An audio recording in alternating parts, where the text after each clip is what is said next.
வணக்கம். Evening snacks pineapple kesari. இது Kumbakonam special.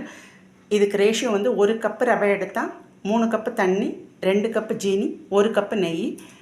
ஜீனியும் நெய்யும் நமக்கு தேவையான அளவு எடுத்துக்கலாம். இப்போ எப்படி பண்ணுறதுங்கிறது ஒன்று ஒன்றா பார்ப்போம். இப்போ ஸ்டவ் ஆன் பண்ணி கடாய் வச்சாச்சு. 1 ஸ்பூன் நெய் ஊற்றிருக்கிறேன். இதில் 2 ஸ்லைஸு பைனாப்பிளை கட் பண்ணி வச்சுருக்கிறேன். இதை நெய்யில் முதல்ல வதக்கிட்டு வந்துடுவோம். பைனாப்பிள் வதங்கிடுத்து. இப்போ ஒரு பிளேட்டுக்கு மாற்றிக்கலாம்.